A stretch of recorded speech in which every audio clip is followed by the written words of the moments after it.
News ಲಂಚ್ಗೆ ಮತ್ತೊಮ್ಮೆ ಸ್ವಾಗತ. ಅಪ್ರಾಪ್ತ ಬಾಲಕನ ಮೇಲೆ ಪೊಲೀಸರು ದರ್ಪ ತೋರಿ ಚಿತ್ರಹಿಂಸೆ ನೀಡಿದ ಘಟನೆ ಬೆಂಗಳೂರಿನ ಕಾಮಾಕ್ಷಿಪಾಳ್ಯ ಪೊಲೀಸ್ ಠಾಣೆಯಲ್ಲಿ ನಡೆದಿದೆ.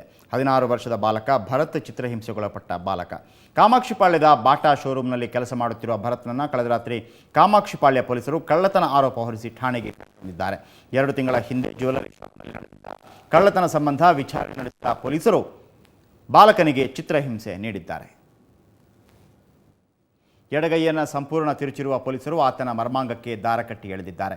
ಆರೋಪ ಒಪ್ಪಿಕೊಳ್ಳುವಂತೆ ಕೊನೆಗೆ ಪೊಲೀಸರು ಆತನನ್ನು ಮನೆಗೆ ಕಳುಹಿಸಿದ್ದಾರೆ. ತೀವ್ರ ಅಸ್ವಸ್ಥಗೊಂಡ ಭರತ್ ಸದ್ಯ ಬಸವೇಶ್ವರ ನಗರದ ಪೆನಿಶ್ ಆಸ್ಪತ್ರೆಯಲ್ಲಿ ಚಿಕಿತ್ಸೆ ಪಡೆಯುತ್ತಿದ್ದಾನೆ. ಘಟನೆ ಸಂಬಂಧ ಎಎಸ್ಐ ತಿಮ್ಮೇಗೌಡರನ್ನು ಅಮಾನತು ಮಾಡಲಾಗುವುದು, ಎಫ್ಐಆರ್ ಕೂಡ ದಾಖಲಿಸಲಾಗುವುದು ಎಂದು ಎಸಿಪಿ ಉತ್ತಪ್ಪ ಹೇಳಿಕೆ ನೀಡಿದ್ದಾರೆ.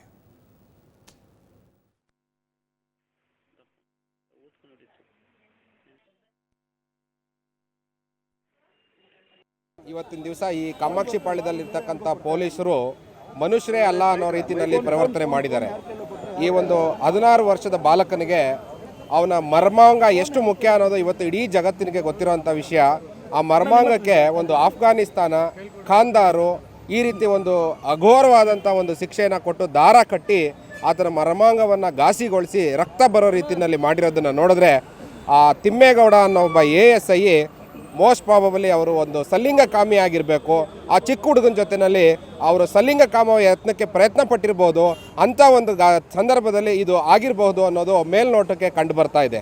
ಇವತ್ತಿನ ದಿವಸ ಈ ಒಂದು ಕಾಮಾಕ್ಷಿಪಾಳ್ಯದಲ್ಲಿ ಯಾವುದೇ ಒಂದು ದೂರು ಬಂದರೂ ಕೂಡ ಆ ದೂರು ಯಾರು ಕೊಟ್ಟಿರ್ತಾರೆ ಮತ್ತು ದೂರು ತಗೊಂಡಂಥ ವ್ಯಕ್ತಿಗಳು ದೂರು ಬಂದ ನಂತರ ಅವರು ಕಂಪ್ಲೀಟಾಗಿ ಕ್ರಿಮಿನಲ್ಸು ಅಫೆನ್ಸ್ ಮಾಡೋರು. ಈ ಕಾಮಾಕ್ಷಿಪಾಳ್ಯದಲ್ಲಿರೋ ಎಲ್ಲರೂ ಕೂಡ ಒಂದೇ ದೃಷ್ಟಿನಲ್ಲಿ ನೋಡ್ತಾ ಈ ಅಧಿಕಾರಿಗಳು ದುಡ್ಡನ್ನು ತಗೊಂಡು 1 ತಿಂಗಳು ಹಿಂದೆ ಆಗಿರೋಂಥ ಕಂಪ್ಲೇಂಟಿನ ಪರವಾಗಿ ಮೊನ್ನೆ ದಿವಸ 4:15 ಗ್ರೌಂಡಿನಲ್ಲಿ ಆಟ ಆಡ್ತಾ ಇದ್ದಂಥ ಹುಡುಗನ್ನ ಕರ್ಕೊಂಡು ಬಂದು 8 ಗಂಟೆವರೆಗೂ ಸುಮಾರು ಸತತವಾಗಿ 4.5 ಗಂಟೆಗಳ ಕಾಲ ಅವನನ್ನು ಈ ಚಿತ್ರಹಿಂಸೆ ಮಾಡಿ ಅವನ ಮರ್ಮಾಂಗಕ್ಕೆ ಘಾಸಿ ಮಾಡಿ ಮತ್ತೆ ಅವನನ್ನು ಕರ್ಕೊಂಡೋಗಿ ಗ್ರೌಂಡ್ ಹತ್ರ ಮನೆ ಹತ್ರ ಬಿಟ್ಟಿದ್ದಾರೆ.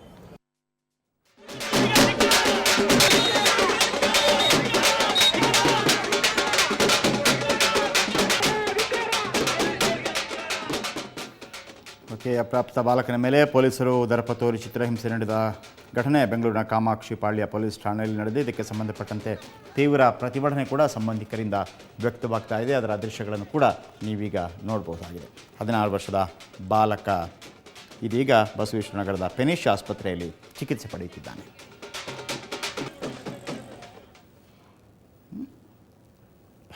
ಇದೀಗ ಅಶ್ವಥ್ ನಮ್ಮೊಂದಿಗೆ ದೂರವಾಣಿ ಸಂಪರ್ಕದಲ್ಲಿದ್ದಾರೆ. ಅಶ್ವಥ್, ಹೆಚ್ಚಿನ ಮಾಹಿತಿ ಏನಿದೆ?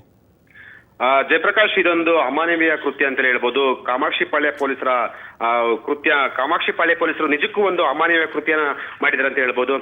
ಭರತ್ ಅಂತ ಹೇಳ್ಬಿಟ್ಟು 16 ವರ್ಷದ ಅಶ್ವಥ್ ಎಸಿಪಿ ಉತ್ತಪ್ಪ ಏನು ಹೇಳಿದ್ರು ಇದರ ಬಗ್ಗೆ?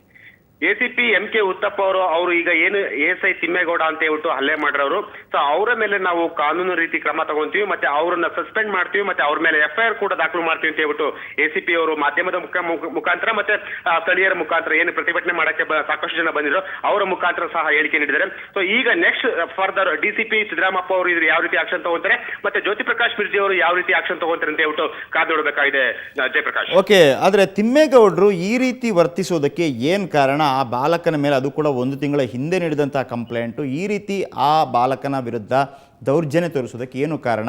ತಿಮ್ಮೇಗೌಡರ ಬಗ್ಗೆ ರೆಕಾರ್ಡ್ ಏನಿದೆ? ASI ತಿಮ್ಮೇಗೌಡರು ಏನು ಕಾಮಾಕ್ಷಿಪಾಳ್ಯದಲ್ಲಿ ASI ಆಗಿದ್ದಾರೆ. ಸೊ ಅವರು ಈ ರೀತಿ ಒಂದು ಕೃತ್ಯ ಎಸಗಲಿಕ್ಕೆ ಏನ್ ಕಾರಣ ಅಂತ ಹೇಳ್ಬಿಟ್ಟು ಅದು ಇನ್ವೆಸ್ಟಿಗೇಷನ್ ನಂತರ ಅದ್ರ ಸ್ಪಷ್ಟವಾದ ಮಾಹಿತಿ ಗೊತ್ತಾಗುತ್ತೆ. ಯಾಕೆಂತಂದ್ರೆ ನಿನ್ನೆ ಬೆಳಗ್ಗೆ ಈತ ಏನು ಭರತ್ ಆಟ ಆಡ್ತಿದ್ದಾಗ ಅವನ್ನ ಕರ್ಕೊಂಡೋಗಿ ಅವನ ಮೇಲೆ ಒಂದು ಅಂದ್ರೆ ದೈಹಿಕವಾಗಿ ತುಂಬಾ ಟಾರ್ಚರ್ ಕೊಟ್ಟಿದ್ದಾರೆ. ಸೊ ಈಗ ಏನು ಅವ್ರ ಪೋಷಕರು ಏನ್ ಹೇಳ್ತಾರೆ, ಮನೆಯಲ್ಲಿ ಆ ಹುಡುಗ ಏನು ಹ್ಯಾಂಗ್ ಮಾಡ್ಕೊಳಕ್ ಹೋಗಿದ್ದ, ಸೂಸೈಡ್ ಮಾಡ್ಕೊಳಕ್ ಹೋಗಿದ್ದ. ಸೊ ಆ ಟೈಮಲ್ಲಿ ಭರತ್ನ ವಿಚಾರಣೆ ಮಾಡಿದಾಗ ಪೊಲೀಸರು ನನ್ನ ಕರ್ಕೊಂಡೋಗಿ ವಿನಾಕಾರಣ ಹಲ್ಲೆ ಮಾಡಿದ್ರು. ನೀನು ನೀನ್ ಕಳ್ಳತನ ಮಾಡಿದೆ, 1 kg ಬೆಳ್ಳಿ ಕಳ್ತನ ಮಾಡಿದೆ ಅಂತ ಹೇಳ್ಬಿಟ್ಟು ಕಳ್ತನ ಮಾಡಿದೆ ಅಂತ ಹೇಳ್ತಾ ಇದ್ರು. ಸೊ ಆ ಒಂದು ನಿಟ್ಟಿನಲ್ಲಿ ನನಗೆ ತುಂಬಾ ಟಾರ್ಚರ್ ಕೊಟ್ಟರು ASI ತಿಮ್ಮೇಗೌಡರು ಅಂತ ಹೇಳಿದ್ರೆ. ಸೊ ಇಲ್ಲಿವರೆಗೂ ASI ತಿಮ್ಮೇಗೌಡರಾಗ್ಲಿ ಅಥವಾ ಅವರ ಸಿಬ್ಬಂದಿಗಳಾಗಲಿ ಎಲ್ಲಿದ್ದಾರೆ ಅಂತ ಸಹ ಗೊತ್ತಿಲ್ಲ. ಮತ್ತೆ ಇದಕ್ಕೆ ಸಂಬಂಧಪಟ್ಟಂಗೆ DCP ಅವ್ರನ್ನ ಕೇಳಿದ್ರೆ ಸಹ ಅವರು ಸಹ ಯಾವುದೇ ರೀತಿಯ ಒಂದು ಪ್ರತಿಕ್ರಿಯೆ ಕೊಟ್ಟಿಲ್ಲ ಜಯಪ್ರಕಾಶ್. ಅಶ್ವಥ್, ಈ ಬಾಲಕ ಕೆಲಸ ಮಾಡ್ತಾ ಇರೋದು, ಭರತ್ ಕೆಲಸ ಮಾಡ್ತಾ ಇರೋದು ಬಾಟಾ ಶೋರೂಮ್ನಲ್ಲಿ. ಆದರೆ ಈ ಜ್ಯುವೆಲರಿ ಶಾಪ್ನ ಕಳ್ಳತನಕ್ಕೆ ಸಂಬಂಧಪಟ್ಟ ಹಾಗೆ ಈತನನ್ನ ಯಾಕೆ ಹೇಳ್ಕೊಂಡೋದ್ರು? ಭರತ್ ಈಗ ಏನು ನಂಜಪ್ಪ ಅಂತ ಹೇಳ್ಬಿಟ್ಟು ಕಂಪ್ಲೇಂಟ್ ಕೊಟ್ಟಿದ್ದಾರೆ. ಸುಮಾರು 1 ತಿಂಗಳ ಹಿಂದೆ ನಂಜಪ್ಪ ಅನ್ನೋರು ನಮ್ಮ ಮನೆಯಲ್ಲಿ ಬೆಳ್ಳಿ ಸಾಮಾನು ಏನು ಅಂದ್ರೆ ದೇವರ ಮನೆಯಲ್ಲಿದ್ದಂತಹ ಬೆಳ್ಳಿ ಸಾಮಾನು ಕಳ್ತನ ಆಗಿದೆ ಅಂತ ಹೇಳ್ಬಿಟ್ಟು 1 ತಿಂಗಳ ಹಿಂದೆ ಕಂಪ್ಲೇಂಟ್ ಕೊಟ್ಟಿದ್ರು. ಭರತ್ ಅವರ ಮನೆಯಲ್ಲಿ ಅಂದ್ರೆ ಅವರ ಚಿಕ್ಕಪ್ಪ ಮತ್ತೆ ಚಿಕ್ಕಮ್ಮ ಅವರ ಮನೆಯಲ್ಲಿ ಏನು ನಂಜಪ್ಪ ಅವರ ಮನೆಯಲ್ಲಿ ಅವರು ಅಂದ್ರೆ ಅವ್ರ ಮನೆಯಲ್ಲಿ ಅವರು ವಾಸವಾಗಿದ್ರು. ಸೊ ಅವರ ಮನೆಯಲ್ಲಿ ಭರತ್ ಸಹ ಇದ್ದ. ಅಂದ್ರೆ ತಂದೆ ತಾಯಿ ಭರತ್ ಅವ್ರಿಗಿಲ್ಲ. ಸೊ ಚಿಕ್ಕಪ್ಪ ಅವರ ಮತ್ತೆ ಚಿಕ್ಕಮ್ಮರ ಆಶ್ರಯದಲ್ಲಿ ಭರತ್ ಬೆಳೀತಾ ಇದ್ದ. ಸೊ ಏನು ಭರತ್ ಈ ತರ ಒಂದು ಕಳ್ತನ ಮಾಡಿದ್ರೆ ಅಂತ ಹೇಳ್ಬಿಟ್ಟು ಆ ನಂಜಪ್ಪ ಅವರು ಪೊಲೀಸರಿಗೆ ಹೇಳಿದ್ದಾರೆ. ಸೊ ಆ ಒಂದು ನಿಟ್ಟಿನಲ್ಲಿ ಪೊಲೀಸರು ಭರತ್ನ ಕರ್ಕೊಂಡ್ಬಂದು ಟ್ರಾನ್ಸ್ಫರ್ ಕೊಟ್ಟಿದ್ದಾರೆ. ಜಯಪ್ರಕಾಶ್. ಓಕೆ ಅಶ್ವಥ್, ಮಾಹಿತಿಗಾಗಿ ಧನ್ಯವಾದ. ಇನ್ನೂ ಕೂಡ ಹೆಚ್ಚಿನ ಮಾಹಿತಿಗಳನ್ನು ನಿರೀಕ್ಷೆ ಮಾಡ್ತಾ ಇದ್ದೀವಿ. ಓಕೆ, ಇದು ಇವತ್ತಿನ ನ್ಯೂಸ್ ಲಂಚ್. ನಾಳೆ ಇದೇ ಸಮಯಕ್ಕೆ ಮತ್ತೆ ಭೇಟಿಯಾಗೋಣ. ನೇರ ದಿಟ್ಟ ನಿರಂತರ ಸುದ್ದಿಗಾಗಿ ನೋಡ್ತಾ ಇರಿ ಸುವರ್ಣ ನ್ಯೂಸ್. Take care.